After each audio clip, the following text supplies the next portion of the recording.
O tema que tem dominado as discussões do mercado, até de uma forma mais ampla da sociedade, de um modo geral, tem sido a reforma da Previdência. E para variar, o mercado se polarizou entre aqueles que dizem que a gente tem que fazer isso urgentemente porque a Previdência vai quebrar o Brasil e aqueles que dizem que isso é um absurdo, que vai acabar com todos os direitos das pessoas idosas, etc. e vai quebrar as regras que foram estabelecidas. Como tudo, existem muitos mitos e verdades. E é importante a gente trabalhar sobre fatos para poder opinar de uma forma embasada. Senão, como eu sempre digo, a gente vira debatedor furioso de manchetes de Facebook. Bem, o que existe de verdade é o seguinte: a Previdência é sim um dos principais gastos ou custos ou investimentos, fale como você preferir, do governo federal e dos governos estaduais também.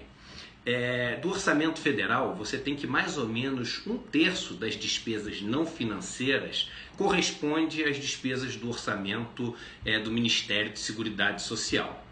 Algo em torno de 700 bilhões de reais. No último orçamento era 698 bilhões de reais. Então isso é um fato. E também é um fato que, como é a maior despesa que você tem, seguida ali pertinho pelos juros da dívida, é a primeira que você deveria atacar para tornar algo mais eficiente, mais equilibrado, porque é onde você consegue fazer mais diferença no orçamento. Mas vamos ir um pouquinho mais fundo? Será que existe esse déficit todo da Previdência que as pessoas falam? Como é que as pessoas fazem a conta desse déficit normalmente? Eles veem quanto os trabalhadores contribuem lá para o INSS, veem quanto custa a Previdência, ou seja, quanto que as pessoas recebem da Previdência e dizem que existe um déficit. Mas será que a gente só banca, só financia a Previdência com o que a gente paga na folha de pagamento? Não. Se você ler o artigo 195 da Constituição Federal, você vai ver que existem várias outras fontes de financiamento da Seguridade Social no país. Você tem não só a folha de pagamento, como também a receita das empresas, o lucro das empresas, você tem o faturamento das empresas, você tem os sorteios de concursos, você tem várias fontes de financiamento. E aí tem uma coisa curiosa, porque se você entrar, e eu trouxe aqui os papéis, que às vezes as pessoas, onde é que você pegou esses dados? Se você entrar aqui no site da Receita Federal, você pode entrar pelo Ministério do Planejamento também, você vai ver que no orçamento Seguridade Social, que é aquele orçamento correspondente a tudo que está descrito no artigo 195 da Constituição Federal. Você teve em 2016, que é o último dado que eles têm, no relatório de carga tributária, que você tem lá descrito, todos vocês podem procurar no Google, o Brasil arrecadou 698 bilhões de reais para bancar a Seguridade Social no país. Orçamento Seguridade Social, está aqui escrito.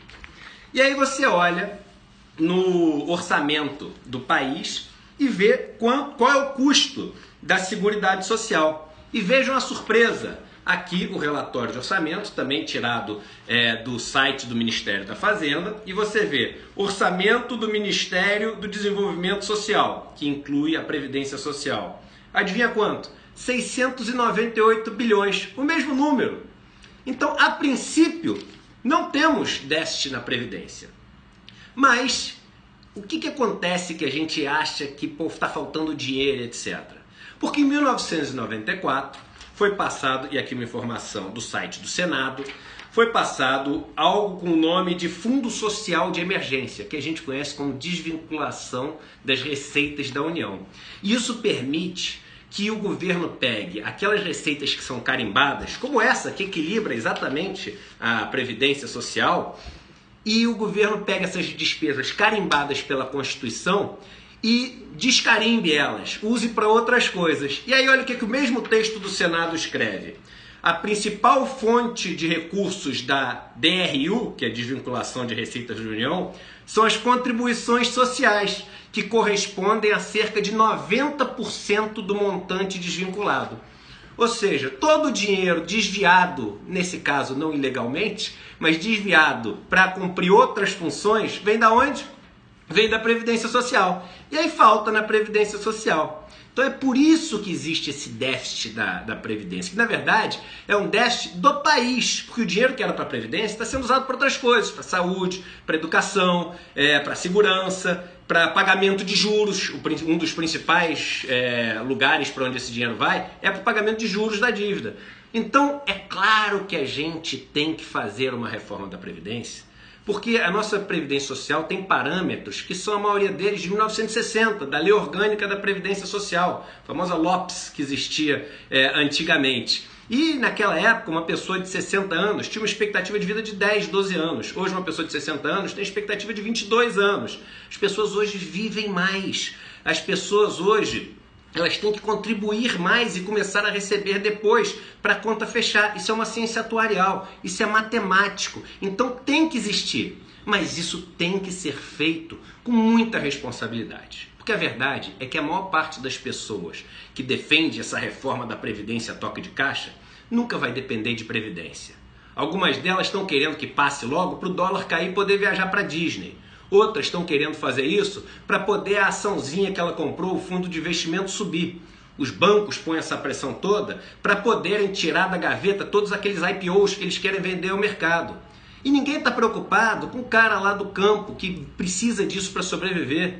Olha que engraçado, nesse ponto eu e o presidente Jair Bolsonaro estamos pensando igual, vocês que falam que eu sou só do contra, que eu torço contra, não sei nem se pelos mesmos motivos, mas eu acho até que ele pensa também que essa reforma tem que ser feita com calma, não pode ser feita a toque de caixa, porque ele é um militar, né? Ele é militar da reserva, mas é um militar. Então ele sabe, e aí é empatia, ele sabe que os pares dele precisam desse recurso para poder continuar a viver depois que a carreira militar acaba. Olha como é você sentir na pele. Por isso que eu falo que o governo tinha que ter mulheres, negros, representantes dos trabalhadores, porque o presidente, por ser militar, ele entende a dor dos militares. Então, é claro, eu não estou pensando igual ao nosso futuro ministro aí da Economia, o Paulo Guedes, que quer fazer a toque de caixa porque ele é empático aos bancos, é um cara que vem dos bancos. Então a gente tem que fazer isso com calma, tem que fazer, mas tem muita coisa para melhorar, um monte de privilégio que pode ser cortado das previdências que existem, que não deveriam existir. A indexação talvez não tenha que ser o salário mínimo, talvez tenha que ser o índice de inflação, até para poder subir o salário mínimo e melhorar o poder aquisitivo das pessoas. O tempo mínimo de contribuição, a idade mínima para mudar para o que a gente tem de realidade, de expectativa de vida hoje. Tem muita coisa para mudar sim, mas fazer com calma, porque se a gente faz essa toca de caixa para ganhar R$1.000, R$2.000 no fundo de investimento, por isso que a gente está preocupado em fazer isso passar logo, a gente se esquece do cara do campo, que depois que se aposenta lá, de trabalhar debaixo do sol, com a mão cheia de calo, ele não tem outro emprego. Ele tem que ter uma rede de proteção social. As pessoas hoje em dia mais velhas que se aposentam, não tem mercado de trabalho para elas. É super difícil elas encontrarem um emprego. Então que isso seja feito com responsabilidade, com calma e que as pessoas conheçam os números. Nos números não tem déficit da Previdência, só que o dinheiro é puxado para o lado e o cobertor é curto. Então não adianta pegar um caldeirão cheio e a última água que cai e transborda é ela a culpa do transbordamento. Não, a culpa é do caldeirão inteiro estar cheio. Tem que cortar em um monte de lugares no governo e todos têm que dar a sua contribuição. E é claro que a Previdência Social é super importante. Se você gostou desse vídeo, não deixe de curtir aqui esse canal, porque é super importante. Os canais onde eu tenho falado esses dados, onde eu tenho trazido essas informações, têm crescido bastante e eles têm ajudado as pessoas a discutir em cima de dados e saírem daquelas coisas rasas que acabam fazendo as pessoas brigarem, nada mudar e a gente ser manipulado pelos interesses das pessoas que estão aí comandando a gente há muito tempo. Então não só curta aqui o canal, como compartilhe com seus amigos e ajude a gente a espalhar essas informações. Porque como eu sempre falo, a informação liberta. Vamos sair dessa escravidão mental que as pessoas querem que a gente tenha. Um abraço e até o próximo vídeo.